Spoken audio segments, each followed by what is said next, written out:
Hello, everybody. I'm Fred Oakman here with Jake Peters, and you're listening to PS This Is Awesome, a PlayStation podcast. This is episode 356, where we dive into our thoughts on all things PlayStation. Before we get on with the show, subscribe to our YouTube channel, youtube.com/PSIsAwesome. You can watch the video version of the podcast. You can also check out our trophy list on the PlayStation Network. I am Anchorless_81, and Jake is JakeSaw01. Send your thoughts to psisisawesome@gmail.com. Share the show with your friends. And don't forget to rate us. And for $1 on Patreon, you can join the One and Only $1 Club, and you get a free die-cut vinyl sticker and a shout-out on our show. So go to patreon.com/psisisawesome to support us. And now through the end of December, we're running a deal for the first month subscription for 25% off. So that's 75 cents for your first month. Use code 250OFF. In addition, you can now gift the show to a friend by going to patreon.com/psisisawesome/gift, which will also include a free sticker and a shout out. And you also get access to these episodes a day or two early if you do that. So remember, if you like our podcast, it does a lot of good if you can like, comment, and subscribe on YouTube. And now that that is out of the way, we're going to ask Jake how he's doing today. How are you doing? I can't hear you. Something happened. Sorry, I muted myself. There it is. So yeah, last week, pretty much the night after we recorded, I got really sick, and I have been fighting it off pretty much ever since. So I ended up missing 2 days of work, and just a lot of like sinus stuff and head coldy kind of stuff. Bummer, and dude.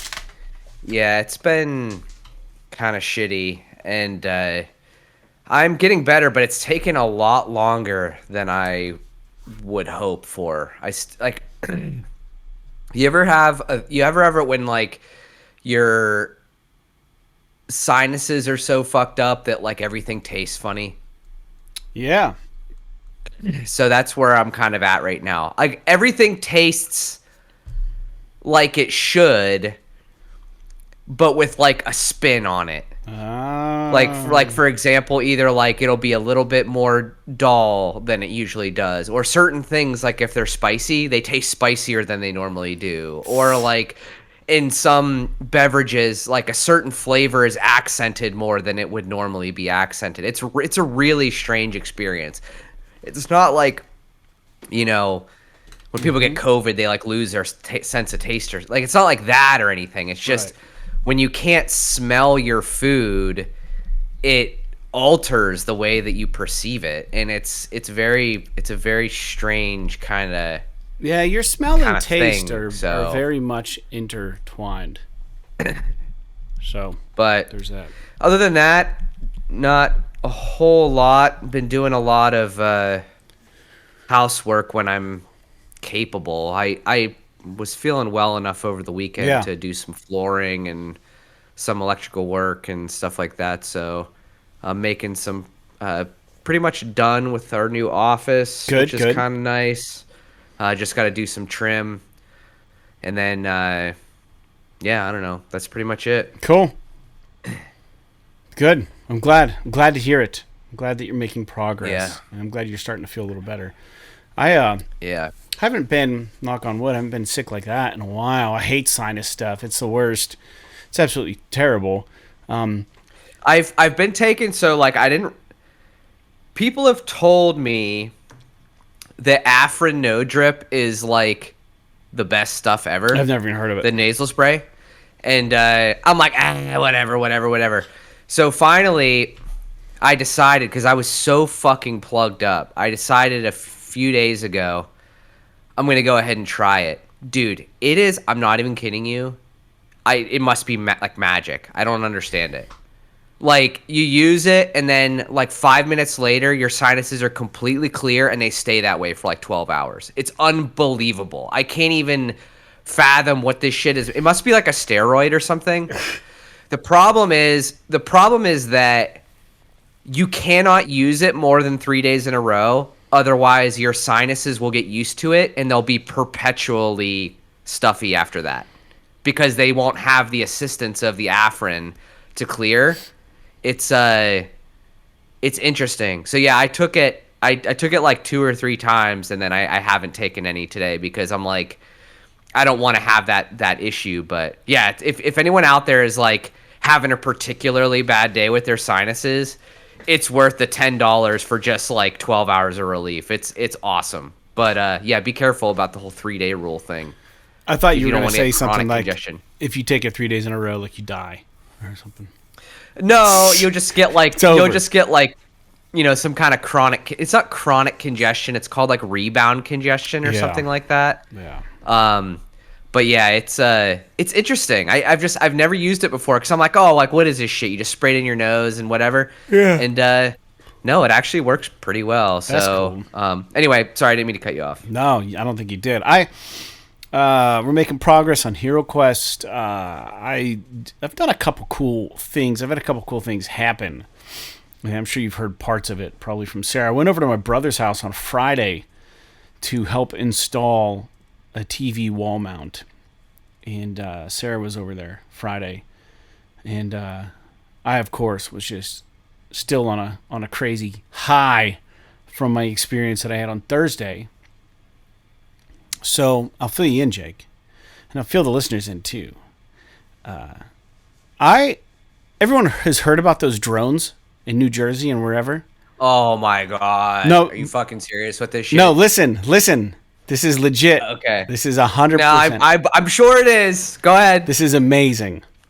Uh-huh. So Thursday at 10:30 at night, I'm coming into Meadville off of 322. I go up past Forest Green. You know where that is, and I bend around the bend, and I fucking kid you not, there is a drone hovering just above the tree line on that street. I think it's Graph. And I'm like, you gotta be fucking kidding me. This is insane. And I'm like, that's not a recreational drone. No way. So I roll up and I get my car right underneath this thing. And I start fumbling around for my phone because Apple did a firmware update.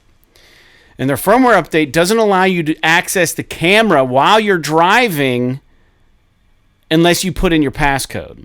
The previous versions, I could do this, but then I had to put in my passcode. So I'm like fumbling around. This thing is literally probably about 12 stories above me, directly above me, just hovering. And I'm like, this is fucking nuts. So I wind down the window and I look up, and this is a fixed wing military drone, literally just hovering about 400 feet from my parents' house. And I'm like, this is fucking gnarly. There's no local person operating this thing. And I'm like, this is exactly what they're talking about in New Jersey. And they're here in Meadville somehow. And I was absolutely giddy with excitement, but also like really kind of nervous, like what the fuck is actually going on.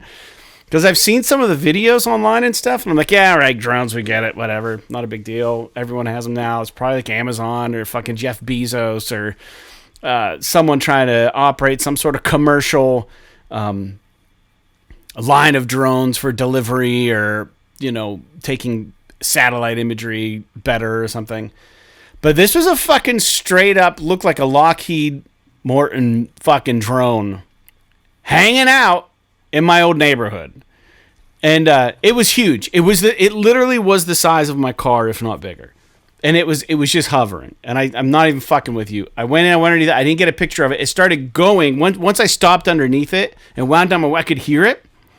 And it was like the sound it was making was kind of weird. It was like static on a TV screen, but like a little smoother and a little higher pitch. So it was like it was just making that noise. And it was just fucking hovering. And I got under, because I went to the window, and I was like, I've got to be the closest person to one of these things. Because all the video you see from New Jersey, they're like really far away, but we live in fucking suburbia. So like, they got no reason to be really high up. So it starts going backwards. So I do a quick 180 on my car, and I try to follow it. And this is on my... It's so close to my parents' house. They have me on their camera doing like a 3-point turn to turn around to follow this thing. And it was already out past forest green at that point. And I could see the lights through the trees because the trees don't have leaves anymore. I was like, this is insane. I know what I just saw. Like that is not a civilian drone by any stretch of the imagination. Because like my brother-in-law flies them for aerial photography, and then Andy's got one and he does photography around Tamarack Lake. I've piloted like those kinds of drones. Dude, this thing was fucking enormous. And it had a fixed wing fucking situation. They're like cocked backwards, and they're like, it was fucking wild looking. So, long story short, Friday, I called the FBI and phoned it in because you're supposed to. And they were like, okay, so they asked me questions, dude. They go, okay, yeah, we're aware of the drones. And they said, was it close to a military base, a hospital, or a power supply for the city? And I said, actually, it's close to all three. I said, the National Guard base is right up the road. There's a hospital right down the road. And then all the electric power shit is right there, too. And they go, all right, well, we're definitely going to take this down. The lady was like, we're definitely going to take down this account and put it in the record. And if there are any more questions, we'll have an agent get at you. And I said, all right, cool. She goes, thanks for calling this in. I said, yeah, no problem.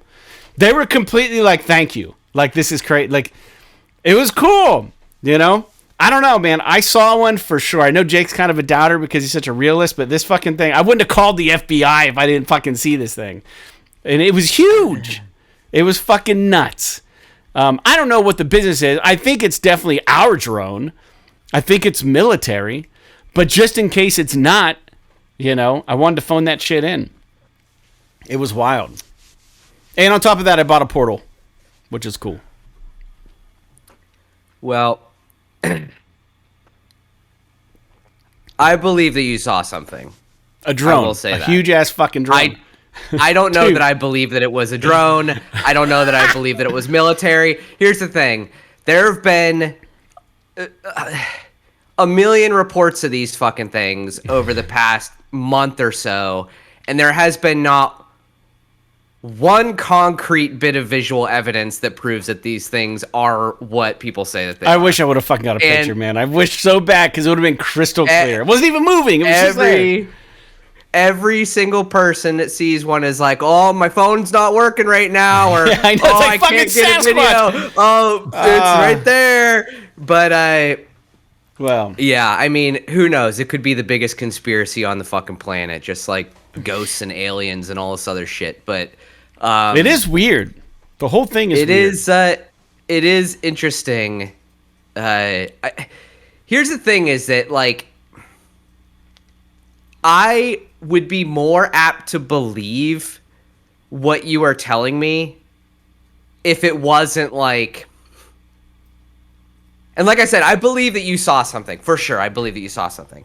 But the problem is that the internet has made mass hysteria has hit the digital age. Oh yeah, it has. Where sure. like everybody now, when they look up, they see things through the lens of what everybody else is perceiving on the internet.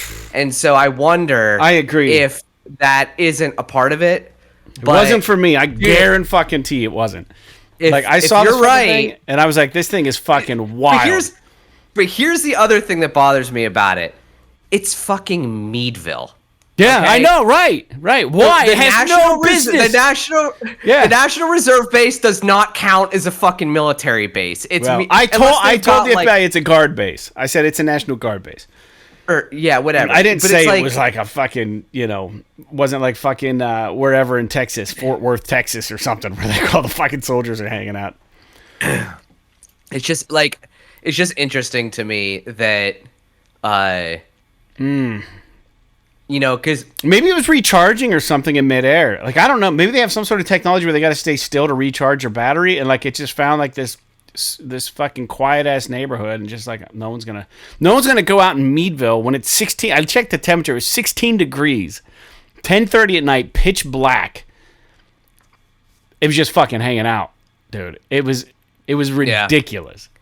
So I don't think there's anyone sitting in these things because it's way too cool. Well, no. Because some people are like, well, maybe it was manned. I was like, no, it's not a V. It's not like an electric VTOL fucking single pilot thing they're trying out. No way.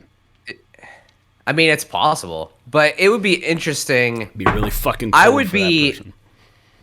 really well, dude. If they're in the fucking aircraft, I'm sure that it's got climate control. I don't know, man. It's like I just it just falls into one of these things where it's like like if it's always funny that it's never the skeptics that have these experiences. It's always like I the was people that are skeptic. ready to believe. I was skeptic. Okay. I was skeptic because I watched the videos and I'm like, what the fuck? It's just a bunch of drones flying around. Like every video I saw was just like, and it did have the lights. It had like the FAA lights on it. It had like on the tip of the wings. They were green. They were flashing green, but it was just floating there. And it wasn't like trying to be clandestine or anything. Like it was clearly there. And like part of you is like, we wouldn't have these fucking lights if it was trying to like invade. But then it was like, well, I don't know. The things that hide us give us away. So it's like maybe it's... How do you know it wasn't an airplane? Because it was right fucking there. I could have hit it with a rock. I could have... How do you know it was that close, though? It could have been an optical illusion. No way, That's dude. Been the problem. That's been the problem with all these sightings. It wasn't moving. It was hovering, and I drove under it. And then I looked up, and then it just started going like this and going. Like, it definitely wasn't moving. It was hovering. Were you driving when you thought it wasn't moving? Yeah. So that's a problem because your perception of movement changes while you're driving. So there's problem number one. But it definitely wasn't. And then as soon as you stopped, it started moving because your perception changes. Nah, I don't know. It was far enough dude. away. It could have looked like a fucking plane that was close. I could have hit it with a rock. It could have looked like a drone. It was so low. I could have hit it with a fucking rock. It was awesome. It was the coolest thing ever. I'm so happy it happened. And out of context, it was rad as shit. For your sake, I hope that it's real. Yeah, or else I'm losing my fucking mind. Yeah. Yeah, for your sake, I hope that it's real. Yeah, it was definitely real. For everyone else's sake, I hope that if it is real, that people get some kind of information on what's going on. Some closure on this shit. I'm tired of hearing about it. Because it's like if it is not real, then it's the idea that like, okay, people have been taking this and fucking running with it. Right. Or if it is real, then the government's got some fucking shit that they don't want us to see. That's why these things are happening at night, and which means they're probably nefarious in some way. I'm not necessarily saying that they're using them to spy on us or anything. No, I think they're monitoring the skies. They want them to be a secret for a reason. I think they're monitoring the skies, and I think they're looking for something. I think the government's actually canvassing the East Coast for something. I mean, they made their way into Canada, apparently. So, but here's the thing. What I don't understand, what bugs me about a lot of this is like, if it's not something... If it's something benign, why is it only at night?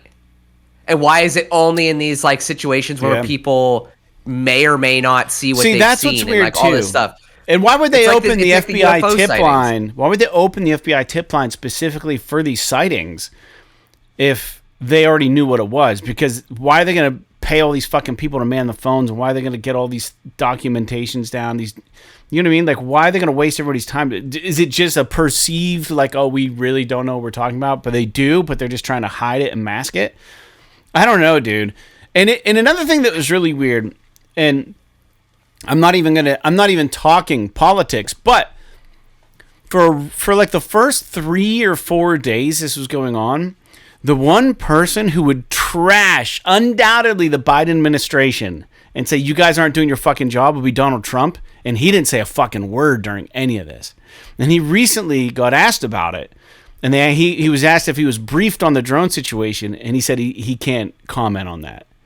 So there is some fucking shit going on. Because if anyone would say something, it would be him. Because he can't keep his mouth quiet about anything. He said he can't comment on it. Yeah, but if it's something where it's like... So something's whether or not it's real. Oh, it's real.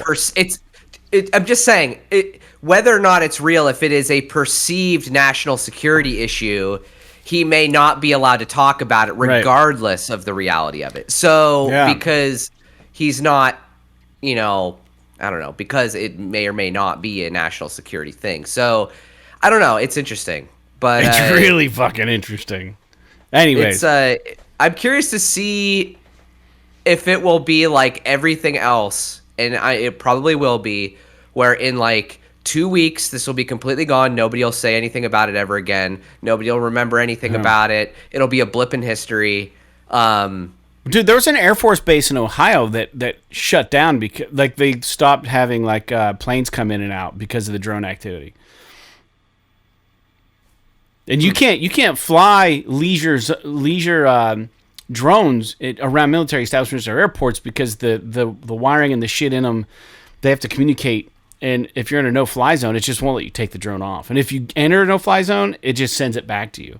So unless someone hacked the shit out of these things and they're flying them, which is the dumbest thing ever, into military areas, which is a big problem, and I think it's causing a lot of concern. And they shut down an airport in New York because of the drones. So like, well, you're assuming that like if these things are what people seem to believe that they are, they're not. It would be stupid to assume that they're programmed to abide by the same restrictions that commercial drones are. Well, that's what I'm saying. They got to be military. But why wouldn't the military just give the Air Force base a heads up, like, hey, we're gonna have our shit in your area? But like they were like mission controller, like the tower guys at the Air Force base were like, there's like audio from this, and they're like, hey, you know, you're the last one to leave the base. You know, we're locking down the runways for a bit because of drone activity. And he was like, all right. I mean, they could be fucking. Probably, honestly, if the FBI is all about tips and shit, they're probably like Chinese spy drones or something. I fucking hope because. Well, if that's the case, some Chinese spy drone pilot has me looking out like this out of my car window, like trying to get a fucking picture, and they're watching me in thermal. I don't fucking know, dude. That's funny. That thing had me dead. All right, well, anyways, I bought a portal. I got a portal. Yeah, it's cool. So I'm not trying to dunk on you all podcast, but you were just, I want you to tell me about this because you were historically on the podcast saying how this thing is not for you and you have no interest in getting one, and I have no reason to buy one of these things. So tell me why all of a sudden. So has this drone reprogrammed your brain? No. To all of a sudden want a portal? No, not at all. I just I can't really go into detail why on camera, but I'll tell you afterwards. I've got a very secret reason about why you want a portal. Yeah. It's a personal reason and it makes complete sense. But I'm using it and it's great. So you're gonna hack it? Maybe not. No, if I'm gonna hack anything, I'm gonna fucking hack a drone and go send one up and find these guys. No, there was a hack for the portal where it could emulate, I think PSP games, and then they updated a patch for it so it can't. But the screen's nice, the touch screen's nice, the controls are great. The haptics on the controller work. It's weird. The only thing it doesn't have, well, it might. I don't know. The game that I'm playing right now is Darkest Dungeon 2 on it, and I don't even have my PlayStation wired, and it's working fine. I did try The Last of Us Part II. And there is a little bit of input lag, the way that I have my whatever set up, my PlayStation. But I'm just on the Wi-Fi. But it works fine for games like Darkest Dungeon 2. And I plan on doing some more turn-based shit and stuff on that portal. You know what I mean? Games that like you can pick up and put down or whatever. Something you don't have to be stationed in front of the TV to play. But I mean, worst case scenario, I can always run a wire to it. But it's really responsive and it's nice. And I do enjoy it. And when you say it works fine without your PlayStation wired, well, so can you not play The Last of Us? Is there too much lag for that? No, I can do it. It's enough that like an average gamer, like someone who's not like nerdy like us, will be just fine doing this. But like to me, it's enough to bother me on the Wi-Fi. Right. It's just enough to bother me.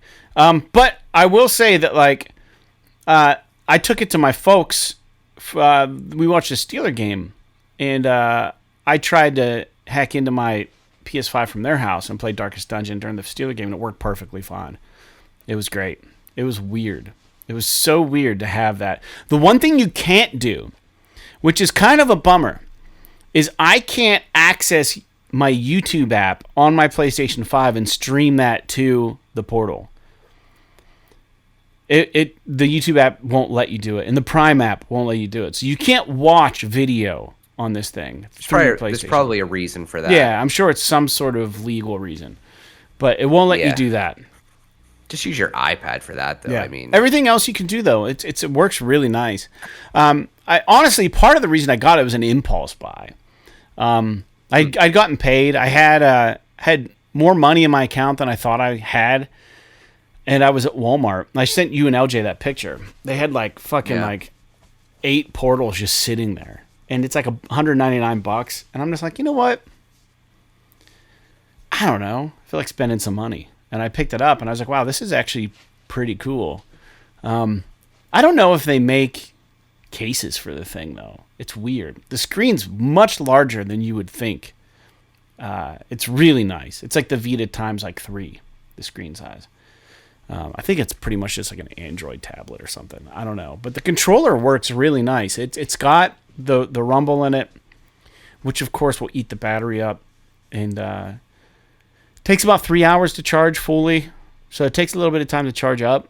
But I don't know. It's cool shit, man. It's a cool thing, Jake. And if you go on work trips, dude, you should definitely get one of these fucking things. You would love it.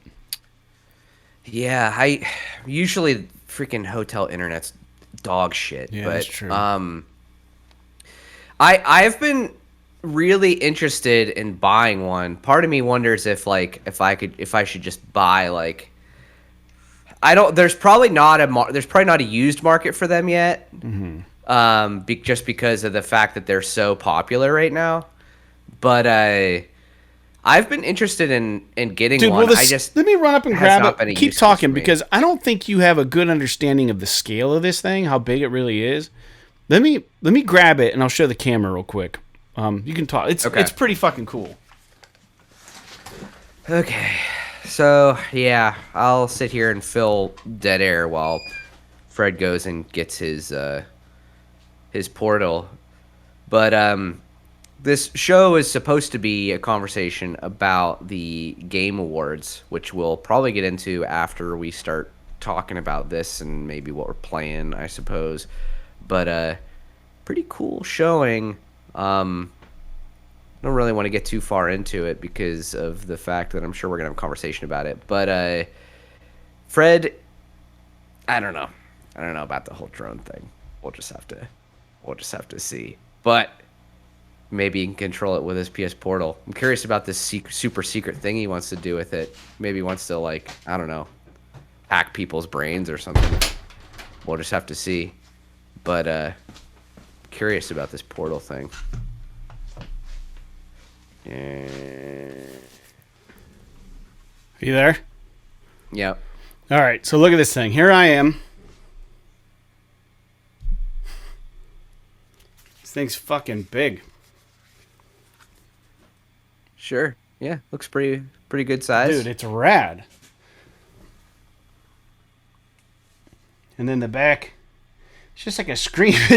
Imagine the DualSense right here. It's so fucking ugly from the back. Yeah, I know. But it looks terrible. From the front, it looks cool. Dude, it looks great from the front.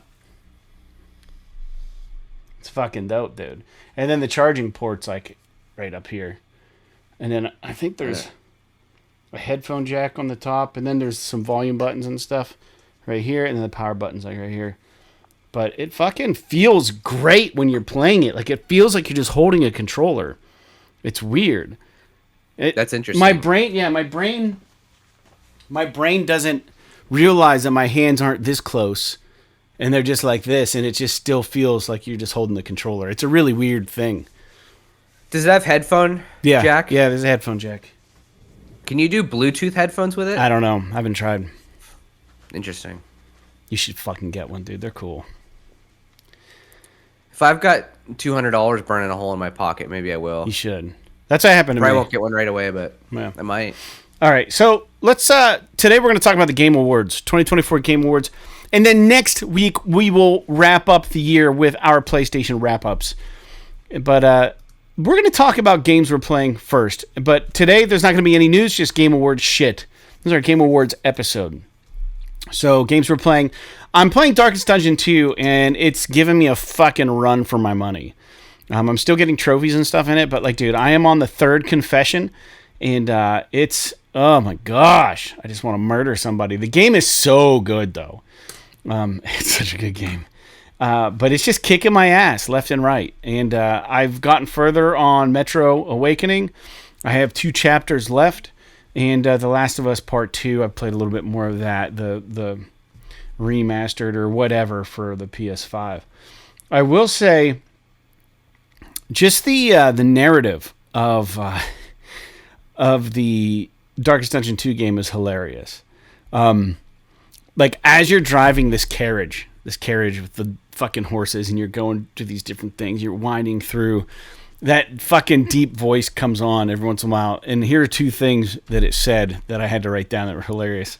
It goes, "The greatest horror, it would seem, is nothing at all." It's like, God, it's so good.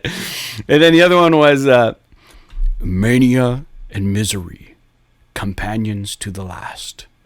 And you just fucking like, dude, it's so dark and creepy, and like the voice, just the setting. And I don't think there's a game that does it better than Darkest Dungeon and Darkest Dungeon 2. As far as hitting the nail on the fucking head of like all the things that I love, as far as vibe, aesthetic, like the monsters, everything's just so even though it's like kind of cartoony, the score, the music, the sound, the narration, it's so good. And like when your characters, I forgot how good this game was. I stepped away from it to play some, I don't know what it was, but your characters get fucking waylaid. So when your characters lose all their health, something happens that says death's door. And essentially it's a random number generator based on your stats of whether or not it'll let you stay in the game as those characters. And you have time to heal them on their turn. So it's turn-based combat.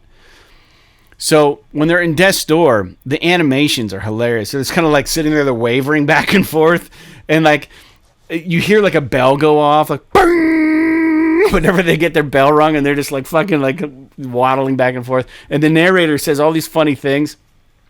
And the one thing I think he says is something like hold fast, or like keep your footing. And he's like, keep your footing for when it matters most. You know, and your guy's just fucking rocking. It's just so perfect. The narration in this game it's just the best. It's the best. And the game's great, but it's pissing me off because I haven't even gotten to the boss yet on the third confession. There are 5 confessions. I've beaten the first 2. And each confession is a new run, and the game gets harder. And it takes you to a different last boss. And you have to play longer before you get to the boss. And, phew, buddy. And it's, just getting to the last boss has been so fucking difficult. And by the time I get there, my guys are going to be so bruised and battered that I don't even think I'm going to stand a chance. Because on the Reddit and stuff, they're saying the third final boss is exceptionally difficult from all the other ones. And it's like, I can't even fucking get to him. I'm almost to him right now. I have a game save right now where I'm like about there. He's just going to trounce me. So I got to do some research to figure out what I need to go in with, if I'm even going to stand a chance, or how to fight him. Because you don't even know how to fight these guys. You know, when you fight them, they just fucking, I don't know. They just absolutely lambaste you with attacks, and fucking they paralyze you, and you start missing your turns as your characters, and it's fucking rough. So I love this game. Anyways, I'm still enjoying Metro Awakening. I'm getting further. I did some backtracking. That was one of the things in Metro Awakening people were complaining about. But it's not really a complaint. It's like you leave a base and you go through all these things and you go out to go seek something. ultimately the narration in the story, the narrative in the story, has you coming back to that base at some point. So you kind of go back through some of the places you went through, and people are like, well, that's them just lengthening the game unnecessarily. It's like, no, because you kind of have dialogue going on in your earpiece and stuff, and your character's having conversations with himself, and it builds a narrative, and like you do run into different things, which is kind of cool. But I'm liking both those games a lot still. I'm happy with where I'm at with my game selection. I am going to pick up Wrath of Cobra, and this was a news point. G.I. Joe Wrath of Cobra is getting a limited run games release, which is interesting. Probably because there's so many G.I. Joe collectors, but I am going to pick that up. Probably not the limited run version, but I probably should. But I'll probably just get the digital version of the game just to have it. If the limited run version came with a download code, I'd probably get it, but I don't think it probably does. I might have to look into that. But anyways, Jake, what about you? What are you playing? So I've actually been playing Indiana Jones and the Great Circle. I decided to boot it up on my Xbox because I've just been seeing like people really liking it or whatever. So, and I wanted to give it a shot, and I was skeptical because I thought maybe it wasn't going to run very well on the Series S because I don't have the full tilt Series X, and I didn't want to play it on my PC. But after I saw some video on, I think it was Digital Foundry or something, that said that it was still pretty much 60 frames a second on Series S, just with like a lower resolution and stuff. I was like, fuck it, I'll give it a shot. Yeah. And I gotta be honest, this game is really cool. It is not, I think, what most people expect it to be. Like, it's not first person Uncharted.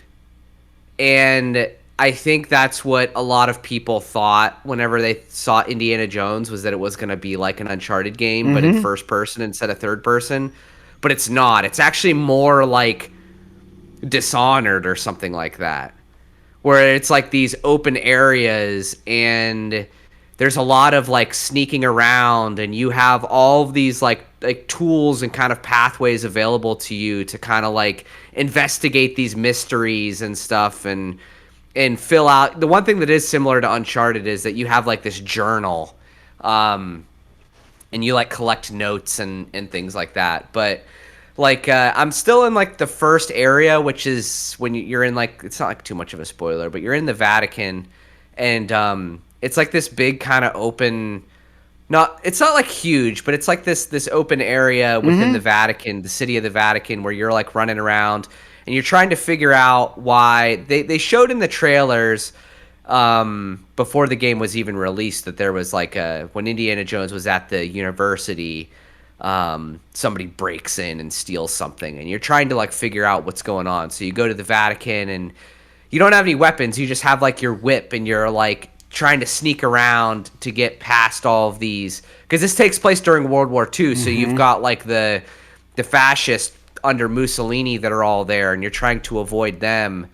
And there's a lot of like melee combat and sneaking around and solving puzzles, and like you can get disguises that'll let you kind of move in different areas. But like the voice acting is really good in it. It's really interesting. I really enjoy it so far. I don't honestly know how far I am in the game, but I have yet to see a gun in the entire game. So I don't think that guns are going to be like a big part of the game. I know you do get them later and you can fight and stuff, but it does draw a lot of attention to you. So I'm curious to kind of see how that part of it works once I get there. But I'm really enjoying, like, there's like these sections where you get into like you're like exploring a tomb, and it's very true to form of Indiana Jones, and I think there's something about it being in first person that makes it a little bit more interesting. You know, holding the torch and like lighting all of these like candelabras and stuff, and like you like open up this tomb that you haven't, that no one's been in for like thousands of years, and you're trying to like, you know, like, I don't know, it's really interesting. So I'm probably going to keep playing that, if I'm being honest. And I'm still playing Metaphor. I got to the point where like I think I'm like getting ready to do the final boss, but it's like I got to the point where I thought I was at the end, but then it's like, okay, now you're gonna do the end. Right. But before you do the end, you've got 30 more days to do shit. And I'm like, oh my god, if Why I do just they like always do that in these through games? this, It's so annoying. it's like if I speed through this, just doing like, you know, tasks to increase my stats or whatever, it's still like hours of churn to get through 30 days of in-game time before I get to the final battle. So I'm just like, you know what, fuck it. I'm just gonna put this game on the shelf, play a little bit of Indiana Jones, come back to it, take my time with it rather than trying to like speed through it just to get it done, because I do really like the game and I want to see it out, but I'm taking a little bit of a break from it, and then I'll probably go back to it here in a couple days, maybe just kind of play it at the same time as Indiana Jones, kind of like I did with Call of Duty. But other than that, I'm pretty much kind of squared away. But yeah, I think Indiana Jones will be something that'll be interesting for people on PlayStation in a few months here next year whenever it comes out. I think it's going to be something that I definitely think it's a game that if you're a fan of the Indiana Jones movies, you will probably like the game. They actually, the first so much of Raiders of the Lost Ark is actually in the game, and they do a really good job of recreating it. So that's pretty interesting. I saw something about that on the Digital Foundry video. Yeah, and so that's kind of cool. But Cool, man. Yeah, so I'm excited for it to come to PlayStation and see what more people think of it. I do think that this is a game that probably won't be for everyone, though. Yeah. So I am curious how it will land. Interesting. Cool, man. Very cool. Well, I don't think we have any listener feedback, so we're going to jump right into the Game Awards conversation. And I did not watch this live, and I don't think you did either, Jake. So I did peruse some of the stories that came out about it. I watched quite a few of the trailers of things that caught my eye. And in no particular order, we did debate what was going to get Game of the Year on our last episode. And Astro Bot took that. So I said that I didn't think it would, but I wanted it to. And you said probably Rebirth. So, interesting that a PlayStation exclusive got Game of the Year. And I mean, a lot of people played it, but... did you mute yourself again? Are you muted? Can you hear me now? Yeah. Oh, weird. I don't remember muting myself. Yeah, it is interesting that Astro Bot won Game of the Year.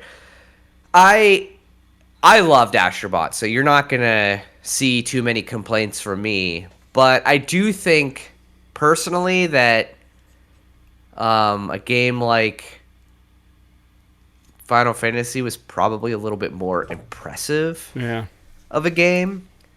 But I would say stem to stern, Astro Bot was more fun. So that might have been... and it also wasn't like a sequel or anything either. So that may have taken or been like kind of part of it. Yeah, so right. I'm really excited to see Astro Bot win. That's good on them. They deserve it. We're probably gonna get another one. I can't wait. Awesome game. Yeah, very good, very good. And I didn't think we were gonna this next one. I'm not putting this in the I'm not breaking this down on the YouTube video. I'm just calling it the Game Awards conversation. But the next one's a big deal. And there was some speculation, Jake, and you got what you wanted. You got what you wanted here. Naughty Dog, new trailer for a new IP, and I don't know what the hell you're doing, but Intergalactic, the Heretic Prophet by Naughty Dog. This. I have so many different opinions about this. And there have been some things that have happened since the trailer has come out. It's just... I don't know if these guys just can't buy a bucket.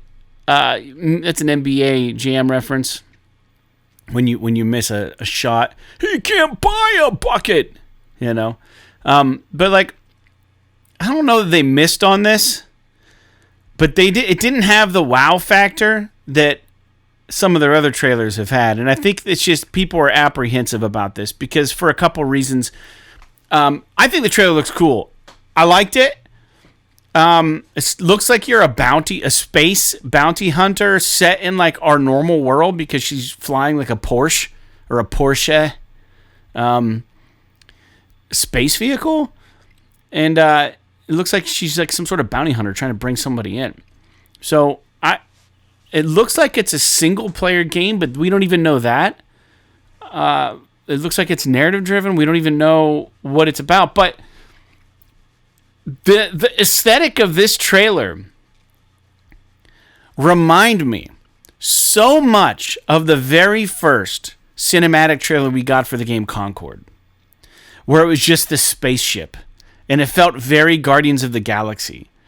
So this has looks like the main protagonist is a female. She's got a shaved head. She's ready to rock and roll.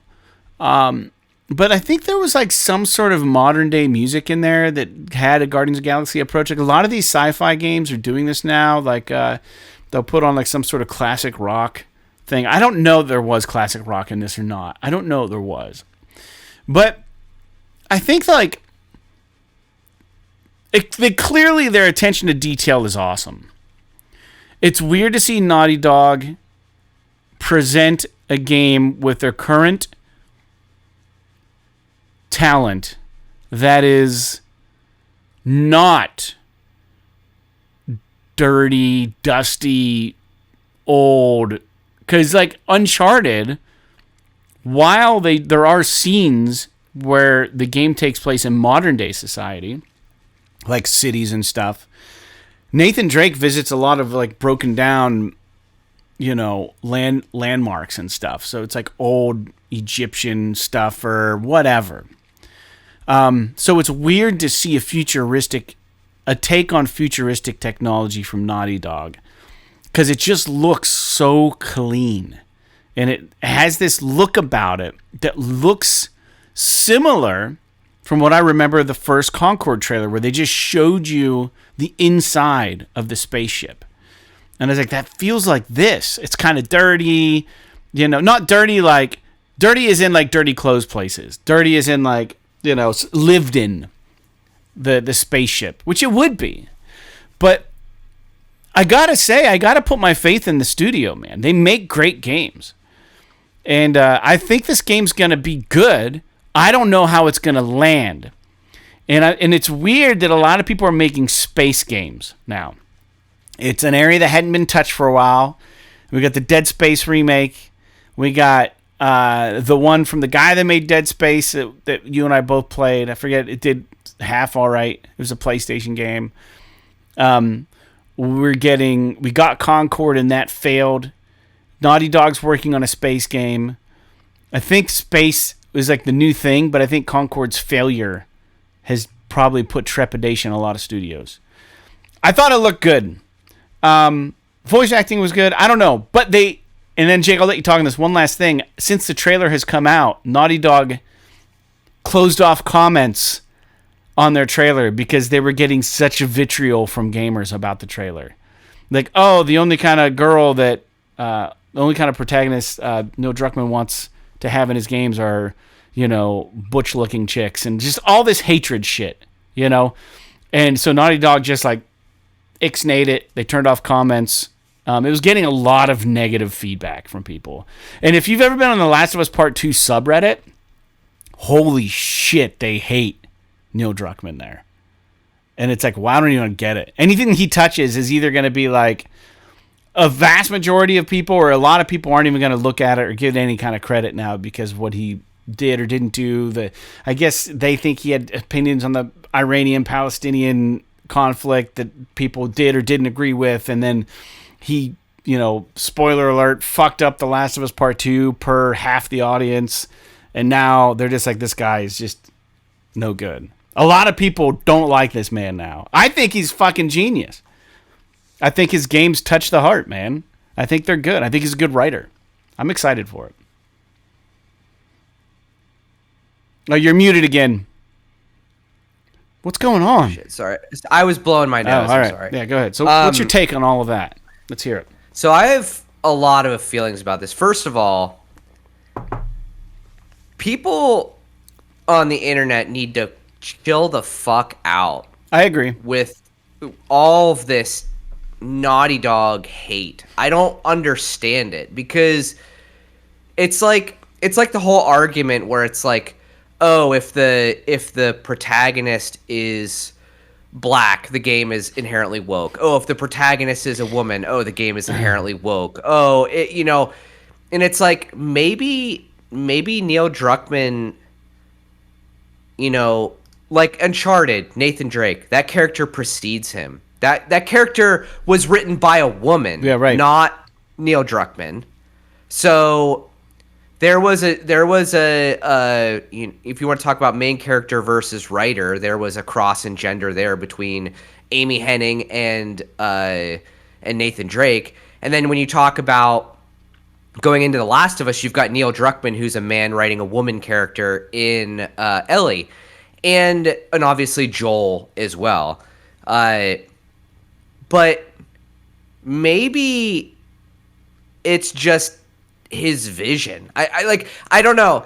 I think that it's really frustrating to see, and I'm really happy with the fact that it seems like for the most part Naughty Dog is just going to do whatever the fuck they want anyway, because it's going to be probably successful regardless.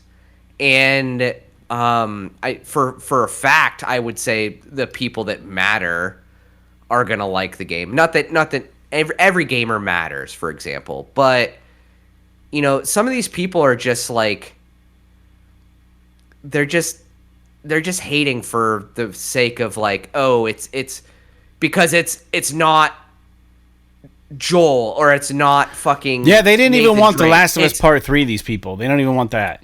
It's just like they're just hating to hate. So it's like it doesn't. I don't think it really would have mattered what the game was, because it was being made by Naughty Dog. People would have pissed all over it. Second thing is that, so I had like a little bit of the vibe. It gave me a little bit of a Guardians vibe whenever and that was mostly because of the music and maybe a little bit of the tone of the main character when she's talking to her agent or whatever, on the phone, and how there was like the notes on the pegboard, or like the newspaper clipping on the pegboard where it seemed like she was part of a bigger team or something like that. But these are things that are like in so much fiction that like I think the only reason why we're connecting it with Guardians of the Galaxy is just because it's in space. And if it was in freaking, 16th century Rome or something like that, I don't think people would be like, oh, this reminds me of Guardians of the Galaxy. It's like, no, it's because it's in space and she's on a spaceship and it has, she apparently was a part of a squad and they're bounty hunters and blah, blah, blah. But, that type of story was being told far before Guardians of the Galaxy. Yeah. I will say that just to, I think, first of all, I think that the game looks awesome. And ever since I saw the trailer, and even though I had that maybe initial reaction a little bit, other than the fact that I'm not crazy about the title, it's been this trailer's been stuck in my head. Like, I want to know more about it. I love, there are so many different little things about the art in this trailer that differentiate itself from a lot of what we've seen before. Mm-hmm. Like, first of all, like just to kind of, I know this, you weren't saying this specifically, you just said it reminded you, but the art in this trailer looks absolutely nothing like that initial Concord trailer. They look absolutely nothing alike. I gotta look up the Concord trailer now. It's probably off. You probably can't even see it now. No, it's online. The Concord trailer, like, it was really like the spaceship was really gross and dingy and crappy looking, and there was like trash everywhere and all this stuff. And it's like the best you could say is that they're both on a spaceship. It's like, okay, well then if that means that they're the same game, then I guess they're the same game. But they have very different visual identities, even as far as like, you know, the shape of things. The Concord stuff was all very they had that weird and, hamburger like, on the Concord trailer. Yeah. But like the Intergalactic trailer, the Naughty Dog trailer, everything, like you said, is very clean. It looks very high tech while simultaneously somehow being like from the 90s or something, because they've got like CD players and she's like watching anime on her TV that looks very like late 80s mid 90s kind of anime. And even like the quality of the phone call when she's talking to her agent is very like, you know, of that time. Like the monitors are kind of like CRT monitors, but at the same time, like I said, everything is super clean. All the edges are super sharp. The spaceship is very like crisp and clean, and the design of it is unlike anything I've ever seen before out of a spaceship. And this is all in-game too. It's all in-game capture. It's all captured on PS5 or whatever. Yeah. So I don't know. I assume it's maybe but, you know, then again, maybe it's like The Last of Us Part 2 original trailer, where this cinematic may not even be in the game. Mm-hmm. It's just kind of informing you of the world. But, like, I don't know. Like, there's so many little things about, like, the tone of this trailer that like, when I watched it 2 or 3 times and then, like, really stewed with it a little bit, that, like, it hits me a lot deeper than any of these other games like Guardians or Concord did whenever I saw them the first time. Like the first time we got a cinematic trailer of Concord, I immediately, like the first 5 seconds, I was immediately out on it. Whereas like this one, it still has that super high production value, Naughty Dog, super great, like, you know, voice acting and everything. And just, like, the visual flair to it. Even, like, before you even got to the spaceship, the first, like, 10 seconds of the trailer, I thought looked fucking awesome. Where it was, like, blue, and it was, like, the edge of a planet. Oh, yeah. And then it's, like, zooming out, and it goes through, like, the broken moon. And then as it pans out past the moon, it's moving like everything turns red because the planet is red, not blue. It's like the perspective shift, and then like when it zooms out and the planet's red, you see the red spaceship come in, and it's just the visual framing and everything. So tasteful. It's just so high quality, unlike anything that we've seen in this field, this genre. I think it's easy for people to immediately write it off as like another space game or whatever. But, and especially like the tone of it, you know, I think Naughty Dog wants to get back to something with a character that's a little bit more jovial, a little bit more lighthearted, back to like a Nathan Drake kind of character. So if you loved those Nathan Drake kind of moments where he's like cracking wise and all this stuff, and that's what everybody loves about that character, be careful about shitting on something like this where they might be kind of going back in that direction, or maybe they're trying to go a direction that's completely new. Maybe it's completely tangent to what they've been doing in the past. But they're taking a big risk doing another new IP though.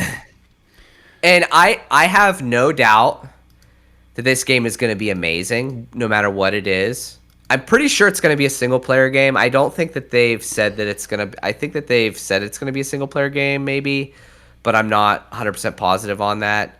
because if it's a multiplayer game, like unless it's something I can play by myself, I'm not really gonna play it. But I think it's a single player game about this particular woman, this Jordan character, trying to escape that planet where her agent's like, you shouldn't go there. Nobody's ever escaped that place. I think the whole game is about her trying to escape that place. I wonder if it's going to be a roguelike. I think that Neil Druckmann kind of came out and said that. I doubt it. That would. What if it's like a Dark Souls style game in outer space? I think that my guess is that they'll take things narratively and creatively in new ways, but I think that they'll probably stick to their like single player narrative focused kind of action. I hope so. Aesthetic. I don't think that they're going to deviate from that. And if I'm wrong, I'm wrong, but I think that they would really be shooting themselves in the foot to try and do something too hardcore with the game or whatever. I mean, maybe they'll have some challenge to it, but and then one final thing before I move on is that and my Josh, my brother, was texting me. We were texting back and forth a little bit about this, and I told him that like the one thing that I didn't like about the trailer was like the last 5 seconds of it. Not because I thought that the enemy robot character thing looked fucking rad.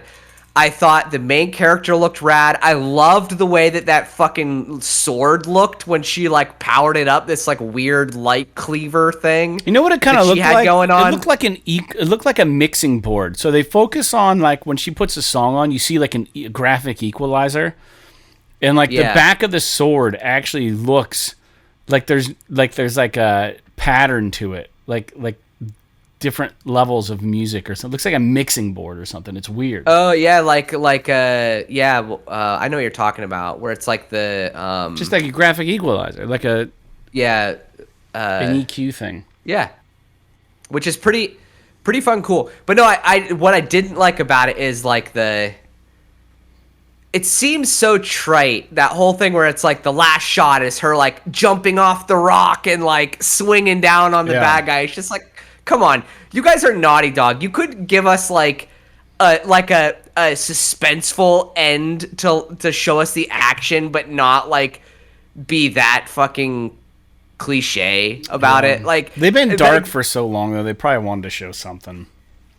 But I don't know. They could have maybe showed it was just that particular like choice of her like running, jumping off of the rock and like coming down double-handed with the sword. It's like, how many fucking, melee combat action game trailers have we seen with that exact same fucking shot in it? Yeah, maybe it's not a sci-fi game, maybe it's not this, maybe it's not that. I'm just talking about this specific shot and like the action that she's doing. That was a little bit like, okay. But like everything else about the trailer I actually really liked. And I'm excited to see what comes next, to be honest with you. Well, real quick for the listeners. So when Naughty Dog posts, it has 1.2 million views. But it says on the Naughty Dog post on YouTube, it says, set thousands of years in the future, Intergalactic puts players into the role of Jordan A. Munn, a dangerous bounty hunter who ends up stranded on Semperia, a distant planet whose communication with the outside universe went dark hundreds of years ago. Jordan will have to use all her skills and wits if she hopes to be the first person in over 600 years to leave its orbit, like you're saying, Jake. So that's the little flavor text for the trailer. So... and comments are turned off. So fucking ridiculous. So just FYI, the song in the trailer is a real song. It's by the Pet Shop Boys. Okay, yeah. And they did show the Pet Shop Boys CD whenever she like dropped it on the jukebox. That was one other thing I was going to ask you, just real quick about the music. I'm pretty sure the soundtrack for this game is being done by Trent Reznor, which is fucking rad.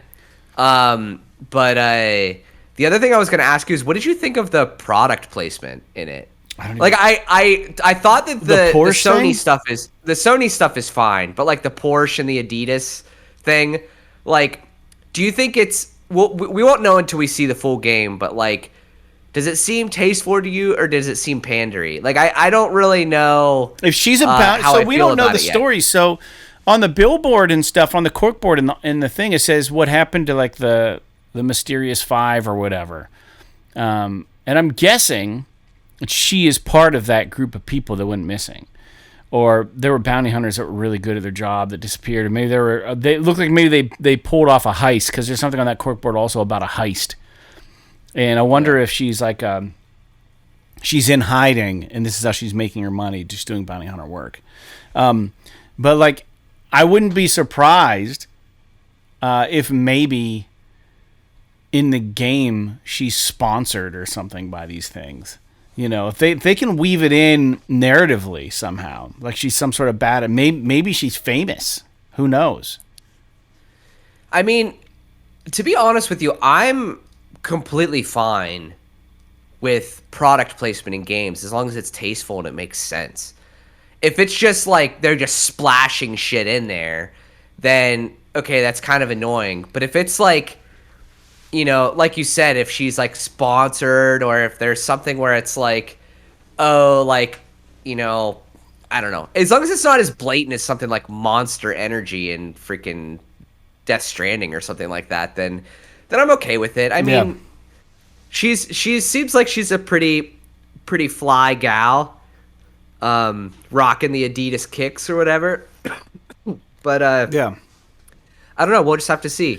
Cool. Maybe Porsche's like maybe if we're talking about like Cyberpunk or something like that, maybe Porsche's like this big, you know, corporate entity in that universe, and they sell everything from fucking spaceships to toasters. To guns. Who knows? Yeah, who knows? Mean, you know, there could be weird shit going on there. So we'll just have to see how it plays out. I just thought that was kind of interesting. Yeah, it is.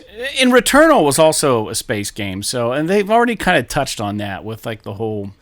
So I think you're right. It's going to be more narrative driven, I hope. But it's just weird how they have her squaring off against one enemy. You know what I mean? It feels a little Elden Ring-ish with that. Well, I mean, it was a cinematic trailer. I mean, short of them being like, I don't think they probably didn't want to give up the ghost to too much of like, what do all these enemies look like? Mm-hmm. They probably were to like, let's show one unique enemy, and then maybe next year or whatever, when we do a gameplay reveal, you'll see more of the different styles of enemies and the combat, what the world really looks like and everything. I don't know. I mean, I'm not ready to dig too deeply into the way that the game is played quite yet until we actually see what's going on. Fair enough. I have to believe that it's going to be more in line with what Naughty Dog is known for. I hope so. Another thing that happened, we got an update for Helldivers 2. It's called Omens of Tyranny. It looks like a zombie mode somewhere in this game. I mean, they're getting swarmed by a lot of these things, but I think they're bringing back the Illuminate or Illuminati. It's not Illuminati, I don't think. It's something from the first game, I believe. Maybe not. I don't know. I don't know where these things came from, but they're part of the Helldivers lineage. It's a faction. It's out now. And this release has apparently caused a huge uptick in player base already in the game. So it's being co-released with a Helldivers 2 DualSense controller, which looks cool with the black and yellow. It's actually a really cool looking controller. But this looks good. You know, I haven't played Helldivers 2 in a long time. It looks sick. Yeah, I don't really have much to say about this. Oh, there you are. I didn't really play much Helldivers, but it's cool. I mean, it seems like that game's still alive and kicking, so I'm glad that there's something else coming out for the people that are into it. Yeah, for sure, man. Up next, Midnight Murder Club. This was kind of interesting. It's a cool idea for a shooter. It's a 6-player shooter, and you're in a mansion, but the lights are out. So imagine like the frenetic gunplay that you get with like a Call of Duty or something, but it's all black and using a flashlight and a pistol. It seems kind of cool. It would just change the way the game works. So neat idea, I thought. Did you see anything on this, Jake? No, this is the first time hearing of this. I don't know why I didn't hear about this. So it's like a deathmatch kind of game. It just takes place in the dark. Yeah. Yeah, I like that. Yeah, I'm watching scrubbing through a trailer of it now. I like how when you shoot, it like leaves behind a bullet trail, so you can kind of see where the bullets came from. That's pretty interesting. Seems like kind of an interesting cool. kind of Just idea. A neat little thing. Yeah. Yeah. We also got CD Projekt Red came out with their cinematic trailer for The Witcher 4, where you see Ciri just kind of being a tough person, a fighter, a cool Witcher kind of person. But, dude, this game still has to be so far off. You know, I'm not getting excited. They released that Cyberpunk trailer like 3 years before the game came out, so more than that. But yeah, I'm pretty sure they just announced that The Witcher 4 has entered full production like a couple months ago. Right. So it's going to probably be end of the generation or maybe early PS6 when we play this game. So, yeah. But I will say, but it was cool to see. The trailer was fucking awesome. I will say that. And I think it's cool that we're playing as Ciri in this one and not Geralt. I know there are some people that had some we did play as Ciri a little bit in 3. Jake's. I know there were some people that had some complaints about Ciri being the protagonist, but like, I think that they've come out. Sarah told me this, and I think that actually CD Projekt came out and said this as well. Is Ciri is actually the main character of the books, not Geralt. So it's not all that surprising that they would want to switch to a game where Ciri is the main protagonist. And she's got some cool, like, little additional powers that Geralt doesn't have. So it'll allow them to change up the gameplay a little bit, and while keeping most of, like, the Witcher sort of tool set intact. So I'm actually really anxious to see how this, because she very much fights like a Witcher in that trailer. But she also has her special abilities, magic shit that Geralt doesn't have, the Witchers don't have. So I'm really anxious to see how this turns out. The Witchers have some of that, but they don't have magic like Ciri has magic. She's got that elven blood in her. Right. But let's see here. Elden Ring. Nightreign. It's a co-op spin-off coming in 2025 from Software. I don't know. I've never played Elden Ring.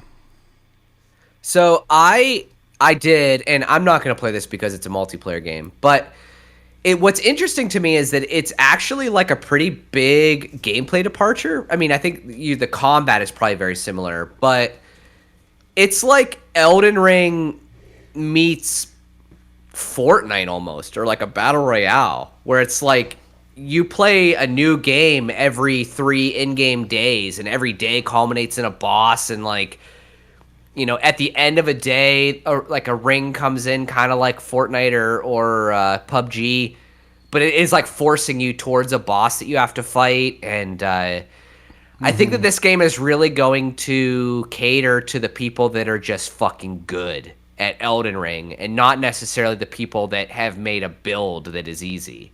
So I'm really curious to see how this turns out, and whether or not the Elden Ring faithful are pleased with what they've come up with here.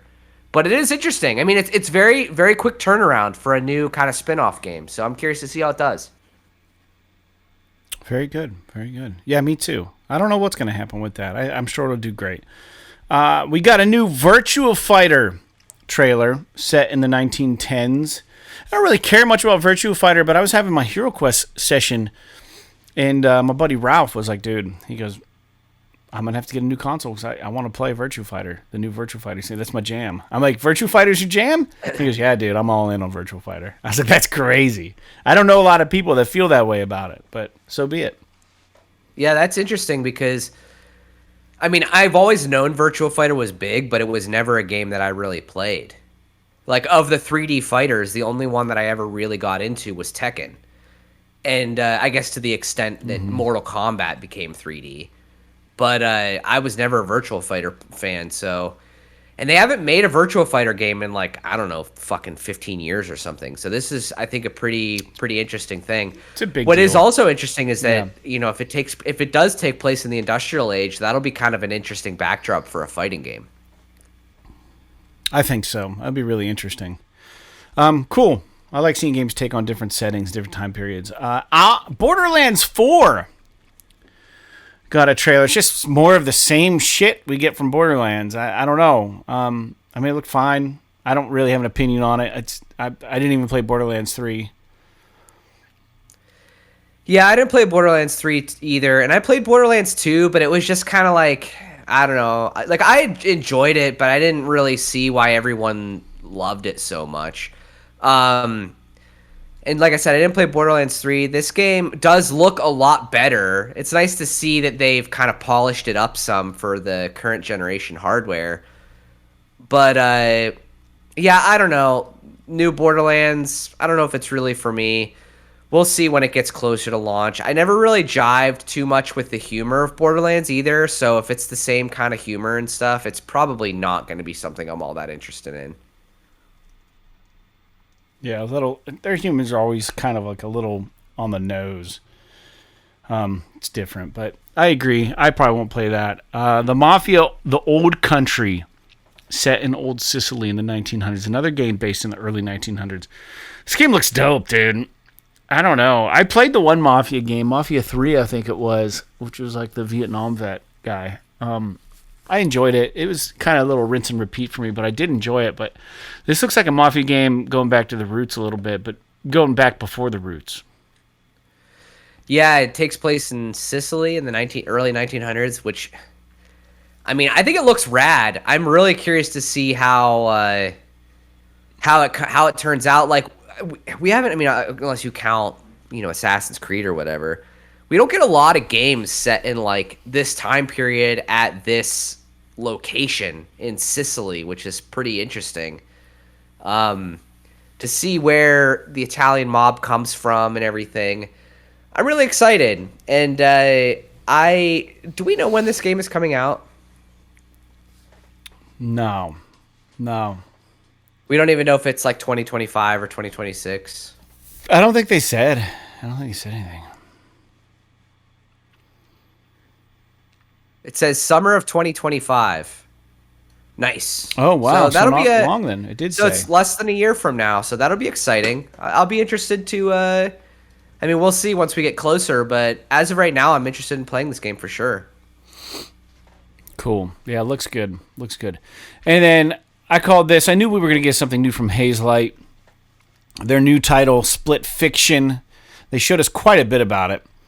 And it looks sci-fi, but it also looks fantasy. And the reason is it's a story about two writers who are trying to sell their idea to this publisher who can transform their ideas into like a reality or a real world situation.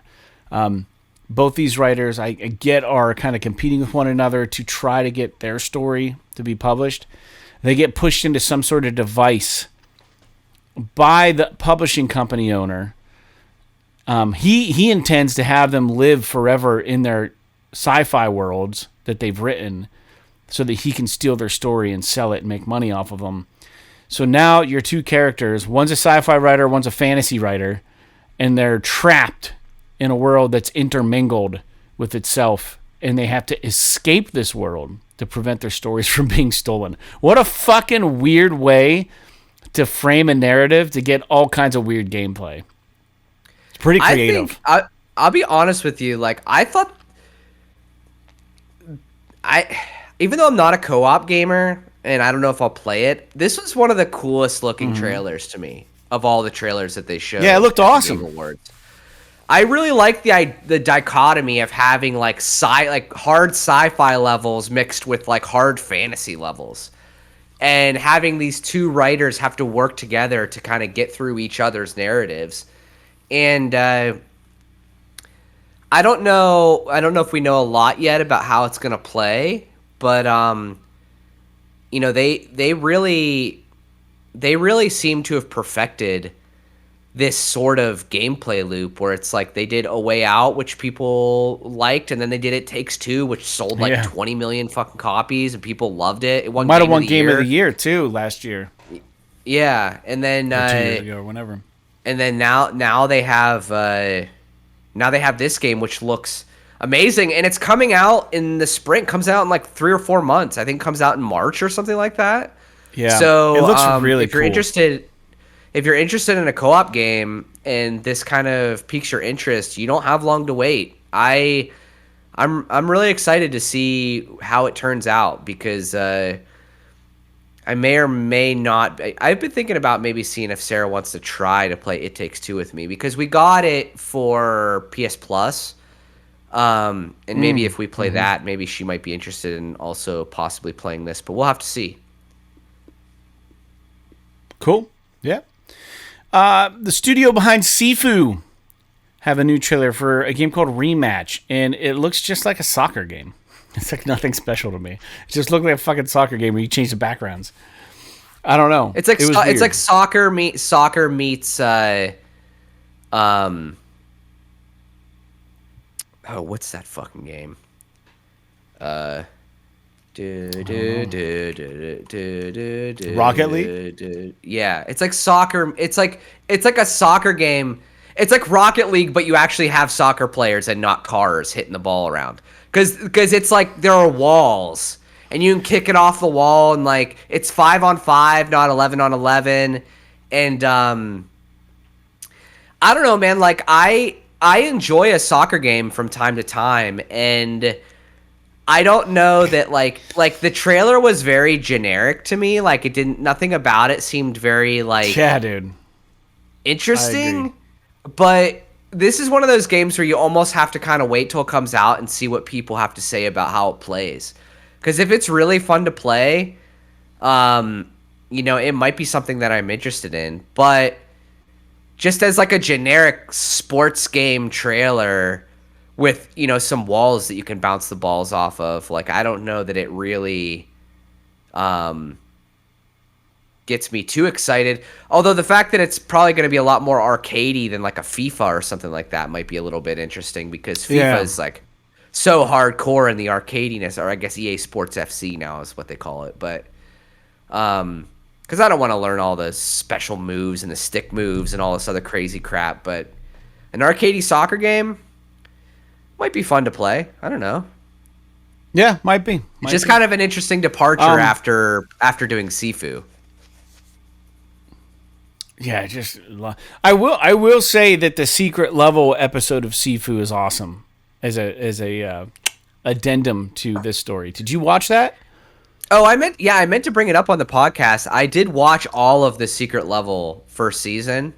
Oh, I haven't watched them all yet. No.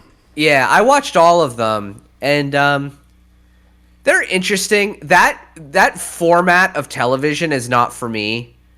I like there to be a little bit more exposition in what I'm watching, and it's like by the time you finally start giving a shit about any of these characters in any of these episodes, the episode's over and it's done.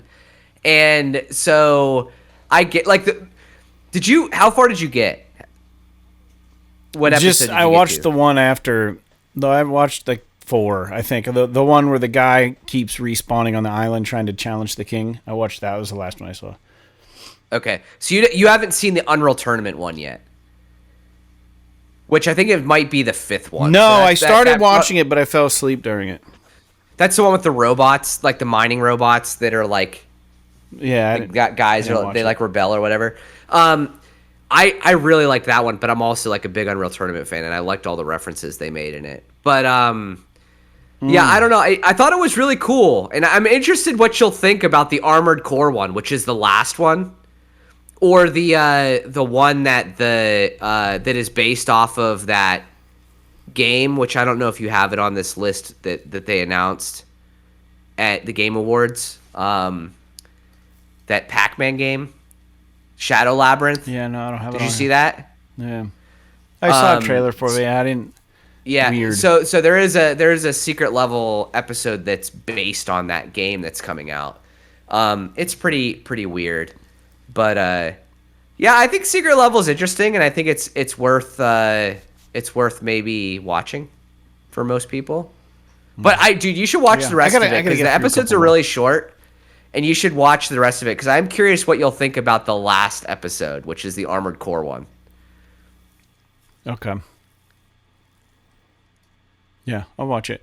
Thick as Thieves. First-person stealth shooter game. No context, really. I don't know if you're just trying to steal something and get out, like an extraction thing, but nothing about it seemed cool. I don't know. I think you get a grappling hook, and it looks like rooftops and stuff. It looks like there are a bunch of heroes, and everybody picks one, and then it's kind of like it almost looks like it's competition to steal an object. So like everybody's trying to steal an object at the same time, but while facing off against the other players, you also have to worry about the PvE components. Like you can't get caught by guards and NPCs and things like that as well. So it does seem like an interesting take on like a thief style game or something like that, like a multiplayer mode. I don't know. It's not a game that I'm going to play because it's multiplayer probably, but it does look it does look interesting to me, I will say. But it's not something that really stood out either. Right. I think the guy that actually is doing this is one of the guys that was like the creator of Thief, which is like the one of the immersive sim gurus or whatever. So we'll have to see how it plays out, but it could actually be bigger than we think, but we'll just have to see. With these multiplayer games like this, you never know until they launch how they're going to be received. That's the truth. You don't know. Dispatch is a narrative game, and Aaron Paul is voice acting in it, and it was created by a couple former Telltale Games developers, and they have a studio called Ad Hoc Studios, and it is coming out in 2025. I don't know much about this. I mean, it looked like a cartoon, the trailer. I think it got some attention because it's like a Telltale, because Aaron Paul is in it. I mean, it's a Telltale game. It's like a Telltale game, but I think that the concept is kind of interesting, where you're like a superhero that like lost your ability to do superhero things because of like it's all based around your robot and you lost your robot or something. I don't fucking know. But then like you get basically drafted into like this office environment where you're just a dispatcher that assigns superheroes to different tasks throughout the city. And I don't know, it seems like with all of these games, it's all down to the writing. Like, how well written is it? Is it really cheesy? Is it really well written? It could be really cool. I don't know, but it could fall apart. It all hinges on how good the writing is. But I don't know. I mean, we'll have to see. I think it does look interesting, though. Very good. We got 3 more news points about the Game Awards, and then we'll wrap things up. Capcom is coming out with a new take on Onimusha Way of the Sword. This game looked cool. Did you see this? Yeah, I did see it. It looks interesting. I never played the original Onimusha games on PS2, but people really like them. Neither have I. And they're like action kind of samurai sort of, they're, I don't know, paranormal might not be the right word, but there's like monsters that you fight and stuff, and it's like action kind of melee combat, kind of ninja-y kind of shit, and I don't know, man. Seems great. Yeah. But this doesn't come out till 2026. Run. It'll be a while, right? Yeah. But Capcom has been knocking it out, so I would imagine this game will be fine. And then Ninja Gaiden, or as I used to call it as a kid, Ninja Gaiden.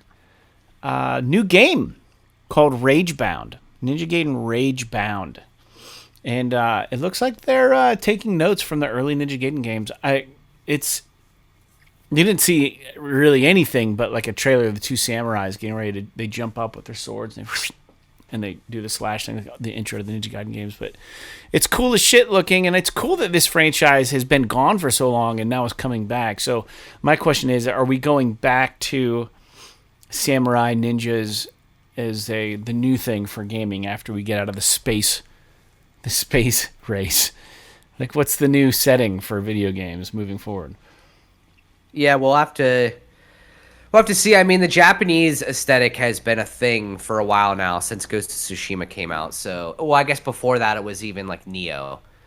But yeah, I thought this game looked fucking awesome. I don't know, like, it might be too hard for me if it's anything like the NES Ninja Gaiden games, but oh yeah, I might be willing to give it a go because this game, it just looks so fucking good. Just the visuals and the way that it plays and the cinematics they showed, the vibe, they all look straight out of like a modernization of NES. Like, I am really, really stoked about it because I did play the first Ninja Gaiden game on NES and couldn't get past like the second level. So we'll have to see how this one, and I think this takes place in Hayabusa Village or whatever.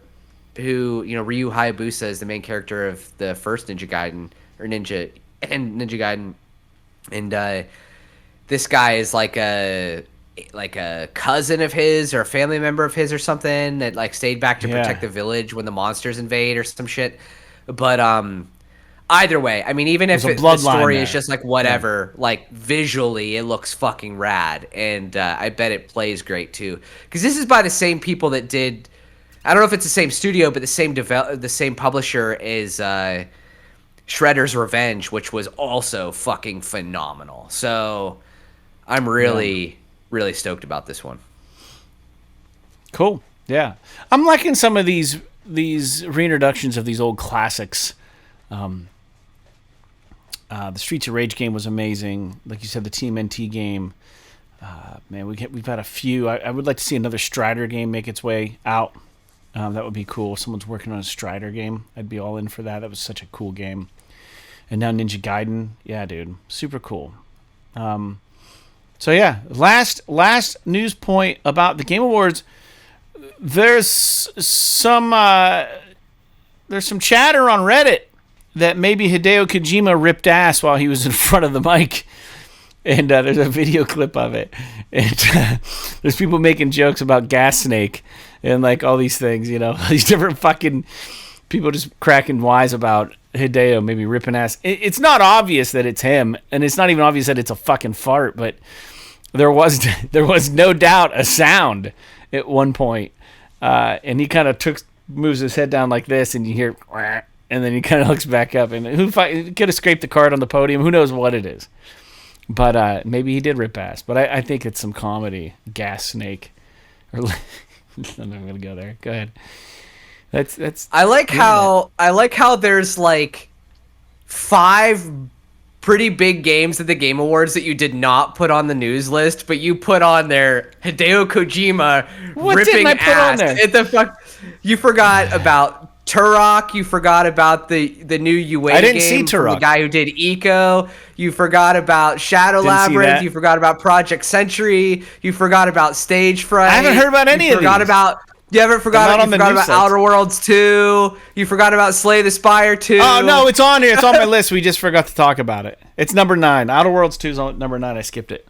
I didn't mean to. But Hideo Outer Worlds 2, that trailer was fucking... The trailer for Outer Worlds 2 was fucking rad. I don't have anything to say about Hideo Kojima farting. But the Outer Worlds 2 trailer looked awesome.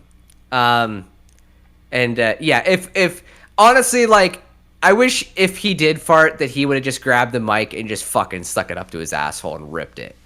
That would have been just a power move on live TV that would have been astounding. Especially as Hideo Kojima. It would have... Dude, do you have any idea how much the internet would love something like that? It'd be so awesome. Alas. If you would have done that and then just followed up with, like, put that in your console, it would have been so fucking funny. Or some funny-ass thing or something. Put that in your console. It'd be so fucking funny.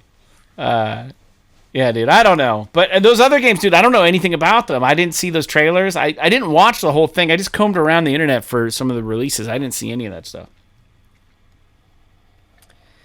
Yeah, they talked about like Slay the Spire 2, which we don't need to get into. I'm not really all that. I mean, Slay the Spire 1 was a great game, and it looks like the second game is a lot like the first one. So people will be really excited about that. There's the Project Century game, which is like the Yakuza-like game from the same studio that does Yakuza, but it takes place in like industrial age Japan. It looks kind of cool. Stage Fright is the new game from the studio that did Overcooked.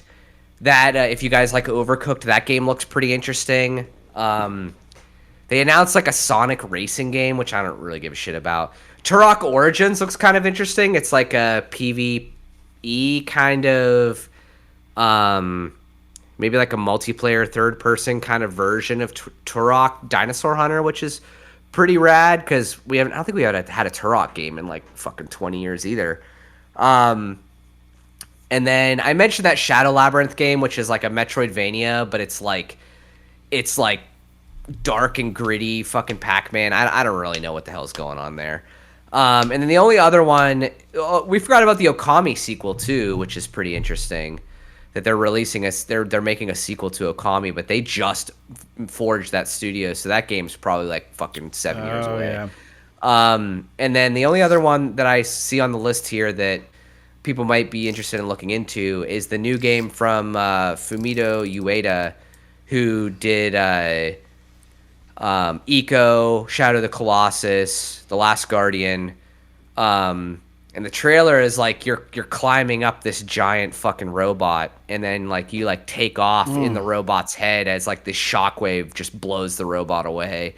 That sounds really awesome. Like artsy fartsy kind of game. It's probably not for me. I never really was all that interested in playing any of his games, but people really like all of them. So if you're interested in The Last Guardian, Shadow of the Colossus or Ico, this game's probably going to be right up your alley. So, those are just the other few games that I wanted to bring up that were at the Game Awards. Please go look up their trailers, and if you have any more questions about them, feel free to write in, and we'll discuss them deeper. But I think we covered mainly like the big shit that was there. There's overall, man, I'd say. Stuff, but...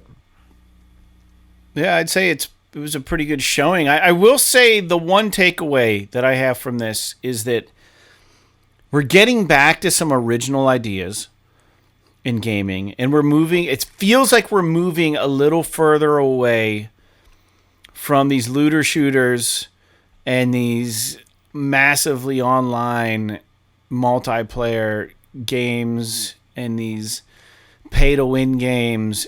These all seemed like pretty good showings to me, generally. It felt like we've corrected course a little bit, maybe. That was my big takeaway. It's like all these ideas, some are some very original new ideas. Some are takes on some older ideas, but still have a flair of creativity in them. I just feel like these studios are feeling the temperature rise.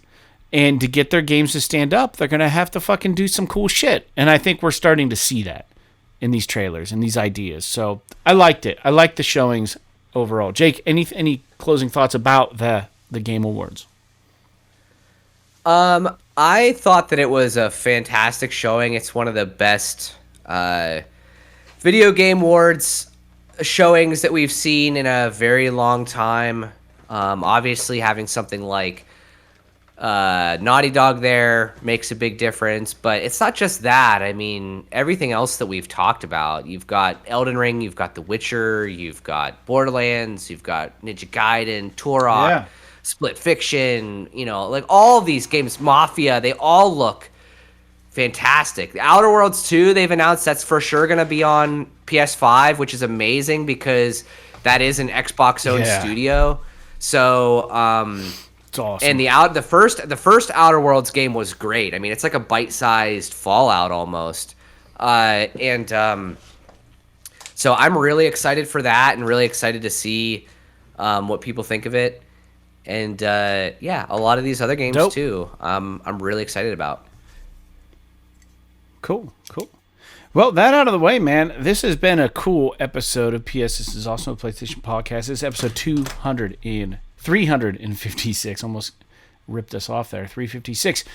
Write in. Let us know what you guys thought of the Game Awards. Write in and let us know what games you're playing. Nobody has sent me any cool trophies. If you guys want to brag about some trophies, some of your harder trophies, send them in at pssawesome@gmail.com or just shoot them over to us on our Patreon or on our YouTube page. Leave them in the comments. I'm curious to hear what you all are playing and what your favorite standout reveal trailer was at the Game Awards of 2024. I thought it was a good showing. Next week, we're going to be back with our PlayStation wrap-up and some more game-related news. So this has kind of been a special episode for the podcast here, and as we like to do, we like to talk about the Game Awards every year. So, Jake, do you have anything you'd like to say before we head out? Nope. I'm excited to get back to playing a little bit more Indiana Jones. I'm really enjoying that. I am starting up my vacation for the end of the year, so I'll have some time before Christmas when I have to travel to be able to. I do have a lot of work to do around the house, but I'm hoping to take some days to just kind of relax and play a bunch of video games and catch up on some movies that I want to see. I want to watch the new Beetlejuice movie. I want to watch the Dune movies. We still haven't watched the Dune and Dune Awakening or whatever the fuck the second one is. And then we also want to watch the Inside Out 2, which I think looks great. And then since I've been playing Indiana Jones, I want to go back through and watch the original Indiana Jones trilogy. Because I haven't watched those movies in a really long time. I want to see if Sarah will watch those with me. I don't know if she will. Something tells me that she probably won't. Dude, I would just want to watch them all. Yeah. I Kingdom of the Crystal Skull is like kind of like meh, it's fine, but I've heard that the newest one, the Dial of Destiny or whatever, fucking ruins Indiana Jones. So, I at the very least just want to watch the original trilogy. Raiders of the Lost Ark, Temple of Doom, Last Crusade. I'll be honest, Temple of Doom, when I was a child, the first time I saw Temple of Doom, it fucking scared the shit out of me. That whole, with the heart shit. They're eating the heart. Yeah, that whole ritual scene scared the living piss out of me. And so I'm excited to watch it, because I haven't watched it as an adult. So I'm really excited to go back and watch those movies. I just don't know if the character of Indiana Jones will jive with Sarah, so I may have to find some time to watch them on my own. But I am excited to watch a few movies over break and obviously play a bunch of video games. Cool. Yeah, well, I hope you get to do that. We'll be back next week, and just keep looking up, friends. You might see a drone. And hold on, let's get it queued up. Enjoy Fred Oakman and the Floods. 'Tis the Season. We don't have the new song for you. You can blame Nate about that. We could have almost made it happen, but one more time, because I think the next show is going to be in the new year. Nope. Yeah, it will. No, we have two more. Yep, we have two more showings after this. Yeah. No, technically went one more after this because the first falls on a Wednesday. So, anyways, enjoy the song. 'Tis the Season. Like Metro Awakening, Machine Head, and Make Way. P.S. Yes. This is awesome.